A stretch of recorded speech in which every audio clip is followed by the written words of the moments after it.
Hello everybody, I'm SocietySucks and welcome back to another video. This time I'm checking out the Indestructible Soldier by Mitsi Studio. Everything that's claimed to be undestroyable has been destroyed. Whoever this Indestructible Soldier is, well, he probably just got really lucky and survived a ton of things that he shouldn't have survived. So let's see who this is.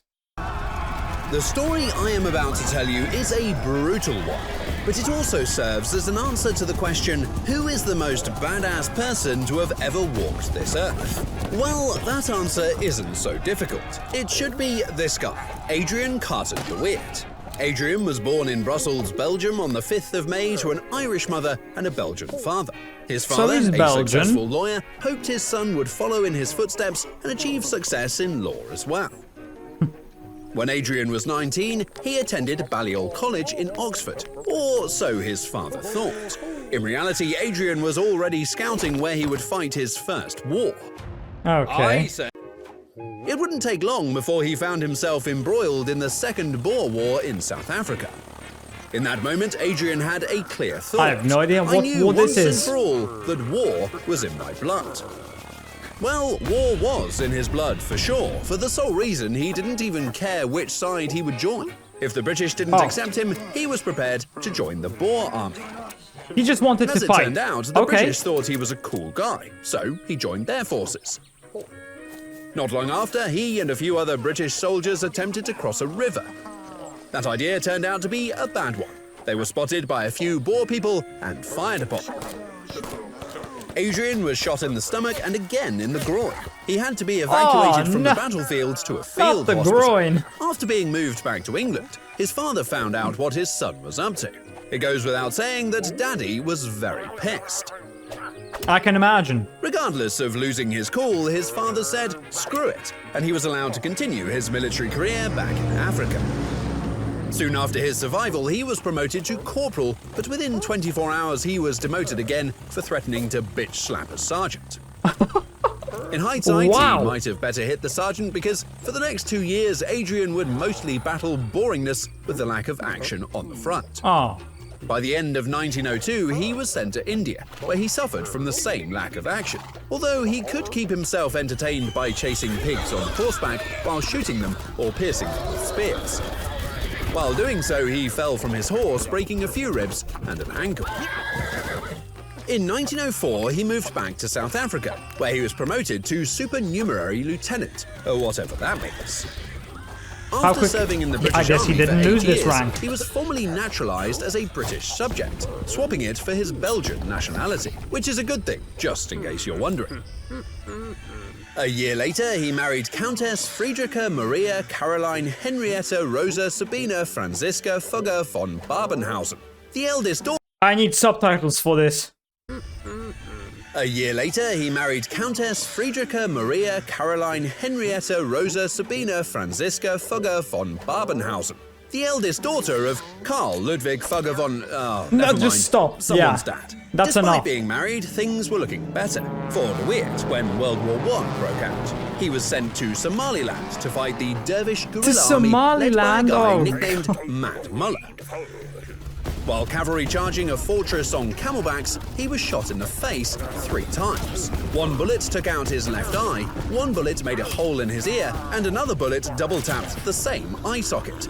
How is he alive? What the fuck? He got shot in the left eye twice and in the ear. Now, the one in the ear, it's not that bad, that's fine. But he got shot twice in his eye. How is he alive? Buggers. But he did get a medal for it, so it was not all bad news. So it was fine. By now, World War I was raging all over Western Europe. Despite having only one eye, he was still looking forward to getting back into the action. During the conflict, he was wounded 7 more times. On one occasion, half of his left hand was blown off. The field doctor refused to amputate his hand, so he tore off the 2 remaining fingers himself. Maybe he just wanted to make a point. I mean, who can tell with this guy? During following battles, he was shot through the skull, which again did not kill him, of course. Okay, he's actually indestructible, I guess. He's just invincible. He was shot in the ankle, through the hip, and in his leg. One more bullet hit him again in the ear, hopefully the other ear this time for symmetry purposes. By showing skilled leadership and undeterred bravery, he received the Victoria Cross, the highest award for gallantry, which kind of figures. I mean, How is this guy alive? most soldiers who returned from the front often kept silent about the horrors of trench warfare. That's if they were not shell-shocked or mentally disturbed already by the events. Adrian simply just got on with it. After World War I, there were still plenty of smaller conflicts nuts. taking place all over Europe. Therefore, De Weert could just look around to find another conflict to get involved in. The newly independent country of Poland was fighting The a war with Polish-Soviet War? Russia, Czechoslovakia, Ukraine, and Lithuania. That sounded like fun for our boy Adrian, so in 1920 he moved to Poland to help them kill some of their neighbors. While doing so, he moved from place to place by plane, which crash-landed. Then he got on another plane, which also crash-landed. How is this Probably guy- De Weert got tired of crashing all the time, so he decided to move around by train, which was then attacked by a Cossack cavalry regiment, resulting in a fierce firefight. While using his own should be hand dead. to fire a revolver, repelling the attackers, he fell off the moving train, but quickly managed to get back on it. After the Polish Wars ended, De Weert decided to stay in Poland. The Polish people loved him, and they expressed their gratitude by giving him a big-ass mansion, with a big-ass stretch of land with a bunch of wildlife for him to shoot at. With so many years in active military service, De Weert was promoted multiple times. He reached the rank of Major General. You'd think this would be a great time to retire from active duty, having achieved he so still much wants without more. being very, very dead. However, retirement does not include being shot at, so De Weert quickly moved to England when World War II broke out. During the German invasion of Norway, De Weert was transported by a short Sunderland flying boat, which was attacked by a German fighter, making the flying boat just a boat. While moving to their objectives, they came under heavy naval fire from multiple German destroyers. The mission, together with the whole British expeditionary campaign, was pretty much fucked by this time. Nevertheless, De Weert managed to get back to the British naval base of Scapa Flow just before his 60th birthday. He's almost 60? Not a long time after the failed Norwegian campaign and his 60th birthday, De Weert was reassigned to assist the Yugoslavian government with the German invasion in 1941. He was Who even needs an army? Just get one of these guys. Like, holy shit. This man's a fucking unit. transported by plane, and yes, I can hear you think, this time the plane is not going to crash. Yes, it Except is. The engines on the plane stopped working, and his plane, well, also crashed. With the plane breaking apart underwater, De Weert managed to escape the wreckage and swam towards the coast of Libya, which was controlled by Italian forces. Uh-oh. Soon after reaching the shore, he was captured by the Italians and moved to a special prison for senior officers. Basically a regular retirement home, but with steel bars and thick stone walls. Equally depressing. Enough reason for De Weert to team up with a few other prisoners to prepare their escape. After 7 months, You would think you would be happy that he's just in what is basically a retirement home, but no. This guy wants back to war. He wants to go back and do more killing. He wants to keep fighting. He's nuts. of digging But a I tunnel respect with it. one hand, De Weert finally managed to escape the prison. After doing so, he tried to disguise himself as a local peasant to avoid detection. This plan had a few issues, considering he was 62 years old, had a white-ass skin color with sunburns, wore an eye patch, and was an amputee that did not speak one word of Italian. Good luck blending in with the locals. Well, despite cheating death about 100 times in his life, De Weert could not stop his inevitable capture. Aww. In 1943, the Italians were secretly negotiating a surrender with the Allies and took De Weert out of prison to help them out. Before putting him in an Italian tailored suit, he protested, saying, "I don't want to look like a gigolo. Apparently you can shoot this man a dozen times, blow off his arm, and pepper his body with shrapnel.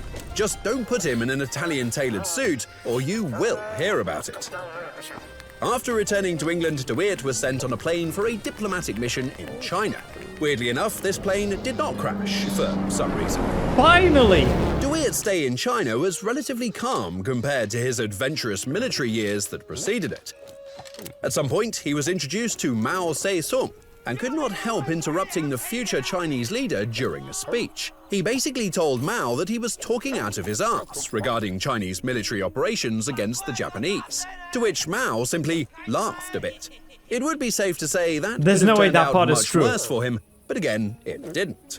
After insulting Mao and taking a shit on everything resembling communism during his stay in China, De Weert finally retired in 1947, but not before surviving yet another plane crash. Holy shit. When he was asked about his experiences during wartime, Adrian simply stated, "Frankly, I had enjoyed the war. And why do people want peace if war is so much fun?" The war is fun, apparently. Thanks again For to our this guy, sponsor, it is. Supremacy. There's gotta be some sort of movie about this guy, right? Like, there's no way there isn't. With all the stuff that he did, there has to be a movie. Or at least a book, anything. I mean, obviously, there's gotta be something considering all of his adventures are detailed. Yeah, I don't know how much I want to believe this. How many times he's been shot at, including the face and the eye, and survived. The fact he was still going to war when he was 60 years old, and he survived all of this, somehow. I don't want to believe it, because it sounds completely ridiculous. I mean, he was just an absolute mad lad. He was insane, and probably a bit mad, but hey, I respect it. Dude was literally playing life on insane difficulty, and he enjoyed every second of it. Dude is basically just the main character from any video game that focuses on war. He somehow just survives all these situations where he should have died. Well, anyway, I hope you enjoyed this video. If you did, consider subscribing and leaving a like. If you're interested, why not watch this video right here? And with that, I'll see you in the next video.